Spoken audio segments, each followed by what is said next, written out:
Hallo, ek is Erik. Ek is Mike.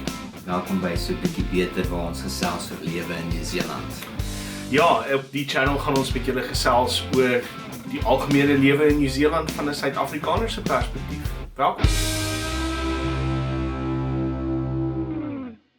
Weet jy, dit is nogal val my by nou dat jy gepraat het oor die mense wat jy gehelp het met van jou cutlery en goeders soos dit. Is die tweedehandse mark is geweldig groot hierso. So as jy 'n bietjie wil gaan opsoek, nê, die website se naam is TradeMe, trademe.co.nz. En dis geweldig populêr hierso vir koop en verkoop, en ek ken mense, Suid-Afrikaners wat hiernatoe gekom het, nê, en on the cheap hulle hele huis gekiet het deur goeders wat hulle gekoop het. Ek persoonlik het my bankstel, dit is 'n 3-seater en 'n 2-seater. Dit was nie die 2-seater wat op TradeMe was, te koop vir $50. Genade. So dis R500. R500. En dit was ek wil nie sê sportless nie, maar dit was nie nieuw gewees. En toe kom ek aan en toe sê die vrou, sy het 'n 3-seater ook, maar hulle het een keer 'n vlek gehad, maar hulle het hom skoon gemaak, maar jy kan se bietjie nog sien in die materiaal, so 'n bietjie donkerder daarso. Jy's welkom dit ook te vat. Wow. So my niks gevra het daarvoor nie. Nou sê daar's $50, daar's my op sy eetkamerstel, my bankstel. Sitkamerstel uitgesort, en ja, jy kan Tweedehandse markie is groot. Alles van jou electronics, TV's en PlayStations en daai tipe goed tot banke en yskaste en die hele spektrum daarvan. Wat sou jy sê is die ekwivalent van TradeMe? Ek weet in Australië gebruik hulle ebay.com.au, en ek dink eBay draai oor kom hiernatoe, maar die mense op hierdie stadium was al klaar indoctrineerd met TradeMe. So, wat sê jy sê Gumtree in Suid-Afrika? Ek sou so raai, maar terselfdertyd wil ek sê ek dink nie daar is regtig 'n vergelyking nie. Ek kan nie dink dat ek ooit werklik tweedehands gegaan het in Suid-Afrika vir dinge vir die huis nie. Self nie.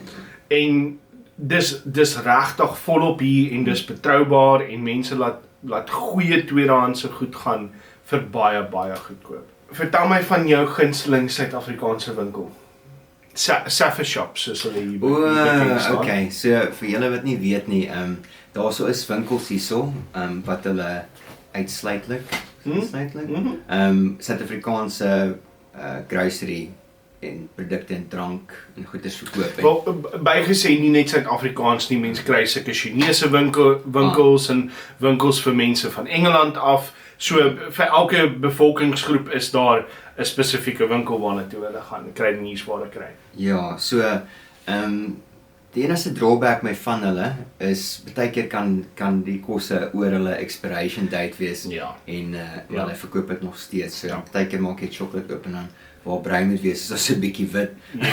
Wit op, maar so 'n paar maande uit. Om die vraag te beantwoord, ek is nie gereeld by die Safa Shops soos wat hulle noem nie, maar ek gaan nogals gereeld na daar's 'n Suid-Afrikaanse slaghuis in Browns Bay. Ek was gister daar gewees. Goed. The Meat Room. Ek het al gehoor daarvan. Ja. Ja, dit is nie vir die biltong droewors entoesiaste. Jy kry dit hierso. Daar is biltong droewors te koop hierso. Partykeer selfs by daar's 'n eintlik 'n Australiese franchise, die Aussie Butcher. Yes. Hulle verkoop ook droewors en goeders wat nie sleg is nie, maar natuurlik as jy dit van 'n Suid-Afrikaner koop, it's gonna be good shit. Oh yes. Die Safa winkels hou maar jou tradisionele Suid-Afrikaanse goed aan, Olgal tomatiesous soos ek vroeër gesê het, Mrs. Ball's chutney, pap en Robertson spices, daai tipe goed kan jy dan by jou Safa shop kry. Gewoonlik so 'n bietjie duurder as in jou gewone kry nuusware, maar dis verstaanbaar, ek bedoel die goed moet ingevoer word. Maar ja, nie uitspattig nie. Ons is gelukkig in die ooste, soos wat ek in deel 1 gesê het. Daar is baie Suid-Afrikaners hier waar ons bly, so ons het 3 Safa Shops in die nabye ligging om van te kies en te keer. Ek sal, daar's ook in ons supermarkte, definitief in Countdown of Woolworths, soos hulle nou rebrand word, het hulle gewoonlik internasionale afdelings, sections, en ons is gewoonlik 'n klein Suid-Afrikaanse section waar jy tennisbeskuitjies kry, of 'n groot ding wat ek in elke af en toe koop is beskuit. Ouma beskuit. Ja. Jy kry nie alle geure hierso nie, maar ja, ek kan dit nog eens kry by die supermark, maar jy gaan definitief, soos Mike sê, jy gaan 'n bietjie meer betaal daarvoor hierso. Wat ek al opgemerk het, is daai Suid-Afrikaanse rakkie in die Woolworths het altyd cream soda op die rakkie, cream soda blikkies, All Gold tomatiesous, tennisbeskuitjies, ouma beskuit en jelly tots. Ja. En maybe daai, wat is hy mayonnaise brand wat is in staan? Is dit Cross and Blackwell? Die een met die groen. Ek dink so. Ja, okay. Ja. Ja, dis interessant. Maar dit sal jy in elke countdown, wel, sover my kennis trek om die Noord-eiland sal jy van daai Suid-Afrikaanse rakkies kry. Ja. Kan jy onthou, ek weet ons het nou onlangs ons wag nou vir die census results. Ons gaan binnekort, so ons kan 'n goeie opvolg episode daaroor doen. So nog 'n interessante inligting uitkom daarso, maar as ons gesels in terme van wat mense kan verwag, wat mense betaal word in Auckland, en dit is in New Zealand actually in general, maar ek dink ons hou dit in op Auckland vir 'n oomblik. En ons kan baie maklik 'n deep dive episode net op finansies en goeders doen. Ja. Probably so Ek eventually. dink ons gaan, ja. Maar die gemiddelde salaris in Auckland is $75,000 'n jaar. Reg, ja. En dit klink dalk baie vir 'n Suid-Afrikaner, maar die probleem wat jy het is, jy verdien dollars hierso, maar al jou lewensonkoste hierso is ook in dollars. Ook in dollars. Is nie in rande nie. So die gemiddelde huis hier, en hierso praat hulle van nie hier per maand nie, hulle praat van hier per week. Weekliks hier, is, ja. Het ek nou opgesoek, is wat $620 'n week. 'n week. Ja. Ja, so dis nogals kwaai. Ja. Ek onthou toe ons in Auckland ingetrek het, in die huis wat ons tans huur, was my huur 'n maand letterlik dubbel wat my verband in Suid-Afrika was. Ja. So behuising in Auckland veral is baie duur, maar in Australië oor die algemeen ook. So ja, soos jy sê, hoewel jy 'n gemiddeld van $75,000 'n jaar verdien, is 'n baie groot deel daarvan jou huur of dan jou verband wanneer jy kan koop. Ja. En die gemiddelde huisprys in Auckland, sover ek verstaan, is ook oor $1 miljoen. Yes, dis reg. En jy moet, toe ek laas gehoor het, was dit iets soos 'n 10 of 'n 20% deposito kan gee op 'n huis. Ja. So doen 'n bietjie daai sommetjies. Dis wild. Dis baie geld. Veral as jy in rande dink. Dis beslis baie duur. Daar is baie inisiatiewe wat hulle ingebring het om eerste keer huiskopers te help.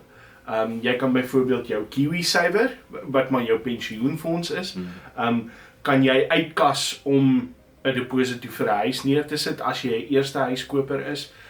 En ek dink die deposito vereistes val dan ook na 10% toe as jy 'n eerste keer koper is. En hulle maak dit net moontlik vir die ouetjies wat hulle eerste huis koop om op daai leer te klim. Ja. Maar dis beslis dit is duur. Dit is baie duur. Ja. En hoe vind jy die standaard en die kwaliteit van huise hierso teenoor Suid-Afrika? So ek het nou vroeër gesê dat baie van die huisies is houthuisies hierso. En ek het al gehoor wat die teorieë rondom dit is, maar kom ons laat Mike se vraag beantwoord. Man, daar is beslis baksteenhuise. Ons bly byvoorbeeld in 'n baksteenhuis, brick and tile soos hulle hom hier noem, maar jou binneste mure is rhinoboard, chipboard, wat ook al die term daarvoor is. Man, die gehalte is goed en ek dink oor die algemeen om vir 'n Suid-Afrikaner se standaard te kyk, gaan jy na die duurder kant van die mark kyk en daai huise is almal geïnsuleer tussen daai rhino-wall, goed geïnsuleer. Hulle het almal air conditioning of heat pump, soos hulle dit hier noem, in meer as een vertrek. So die huise is warm en hulle is droog. Dis nogals 'n belangrike ding om 'n droë huis te hê. Beslis. Op die onderkant van daai skaal is nat koue huise 'n algemene probleem. Soveel so dat daar wetgewing ingetree is wat hulle noem healthy homes en ek sou aanraai dat jy 'n bietjie navorsing daaroor gaan doen. Maar ja, daar is definitief 'n baie breë spektrum rondom die gehalte van huise in Auckland en in Nieu-Seeland oor die algemeen. Ja, en net om weer te vat aan daai nat huis situasie. As jy nie is hierso en jy is in die mark vir 'n huur huis of 'n huis koop en jy gaan doen of wat mense dit inspeksie of gaan kyk na die plek. 'n oop huis, huiskouing, ja. Jy kan dit nogals redelik vinnig uitken dat dit is amper 'n halfe asynerige rekening. Ja. As jy in 'n huis instap en jy ruik so 'n bietjie asynerigheid, dit is gewoonlik 'n baie groot indikasie dat dit is 'n damp is. En 'n ding wat jy hierso kry wat jy baie gaan teen veg, veral as jy in 'n huis bly wat natterig is mif. Beslis. Jy sien dit hierso op jou vensterbanke. Dit lyk amper so stof, so klein swart kolletjies wat manifesteer. Ja. Dis so 'n teken en jy kan baie siek word van dit. Beslis. Ek het al van baie Suid-Afrikaners gehoor wat oorgekom het sonder dat hulle enige allergies of allergieë en goeters het en dan ontwikkel hulle allergieë en asma en sulke goeters hierso wat hulle nooit. Ek weet nie of jy gehoor het van sulke gevalle nie. Beslis. Ek dink dit's ook nog maar deel van die aanpassing, maar die mif en die bedompigheid en die humiditeit is die woord waarna ek soek hier in Auckland, is nogal iets om aan gewoon te raak, as jy nie van die kus afkom nie. Ek dink as jy op die kus bly in Suid-Afrika, sal jy gewoon raak aan die tipe goed. En daarmee saam roes en mif en al daai tipe goed wat die volgende maar bring. Dis eintlik baie vreemd hoe behuising en lewe by die huis hier werk. Bediendes en tuinjonge en daai tipe goed is nie algemeen hier nie en inteendeel daar word nogal daarop neergekyk. So jy moet, as jy iemand wil hê wat jou huis skoonmaak, betaal jy dienste daarvoor wat ure aan jou huis allokeer. 2 ure 2 keer 'n week vir X hoeveelheid dollar is nou maar 'n skoonmaakdiens wat mense doen, of dan tuindienste of so.